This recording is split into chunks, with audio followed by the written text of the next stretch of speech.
If Israel just allowed the Palestinians to have a state of their own, there would be peace in the Middle East, right?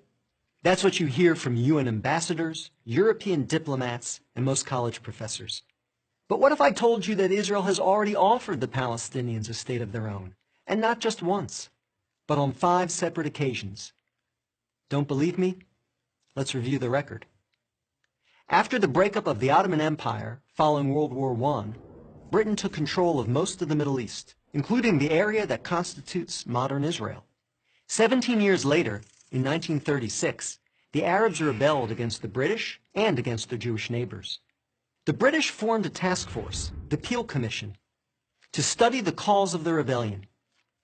The commission concluded that the reason for the violence was that 2 peoples, Jews and Arabs, wanted to govern the same land. The answer, the Peel Commission concluded, would be to create 2 independent states, one for the Jews and one for the Arabs, a 2-state solution. The suggested split was heavily in favor of the Arabs. The British offered them 80% of the disputed territory, the Jews the remaining 20%. Yet, despite the tiny size of their proposed state, the Jews voted to accept this offer, but the Arabs rejected it and resumed their violent rebellion. Rejection number 1. 10 years later, in 1947, the British asked the United Nations to find a new solution to the continuing tensions. Like the Peel Commission, the UN decided that the best way to resolve the conflict was to divide the land. In November 1947, the UN voted to create 2 states. Again, the Jews accepted the offer, and again, the Arabs rejected it. Only this time, they did so by launching an all-out war. Rejection number 2. Jordan, Egypt, Iraq, Lebanon, and Syria joined the conflict, but they failed. Israel won the war and got on with the business of building a new nation. Most of the land set aside by the UN for an Arab state, the West Bank and East Jerusalem, became occupied territory, occupied not by Israel, but by Jordan. 20 years later, in 1967, the Arabs, led this time by Egypt and joined by Syria and Jordan, once again sought to destroy the Jewish state.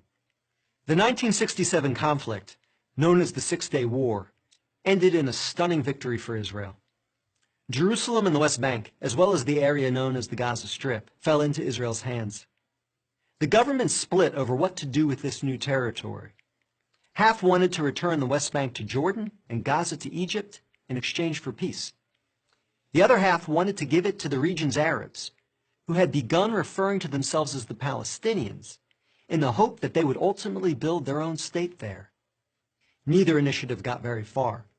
A few months later, the Arab League met in Sudan and issued its infamous 3 no's. No peace with Israel, no recognition of Israel, no negotiations with Israel. Again, a 2-state solution was dismissed by the Arabs, making this rejection number 3. In 2000, Israeli Prime Minister Ehud Barak met at Camp David with Palestinian Liberation Organization Chairman Yasser Arafat to conclude a new 2-state plan. Barak offered Arafat a Palestinian state in all of Gaza and 94% of the West Bank, with East Jerusalem as its capital. But the Palestinian leader rejected the offer. In the words of U.S. President Bill Clinton, Arafat was here 14 days and said no to everything. Instead, the Palestinians launched a bloody wave of suicide bombings that killed over 1,000 Israelis and maimed thousands more, on buses, in wedding halls, and in pizza parlors. Rejection number 4. In 2008, Israel tried yet again. Prime Minister Ehud Olmert went even further than Ehud Barak had, expanding the peace offer to include additional land to sweeten the deal. Like his predecessor, the new Palestinian leader, Mahmoud Abbas, turned the deal down. Rejection number 5. In between these last 2 Israeli offers, Israel unilaterally left Gaza, giving the Palestinians complete control there. Instead of developing this territory for the good of its citizens, the Palestinians turned Gaza into a terrorist base from which they have fired thousands of rockets into Israel.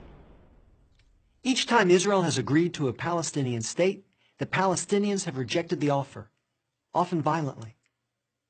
So if you're interested in peace in the Middle East, maybe the answer is not to pressure Israel to make yet another offer of a state to the Palestinians.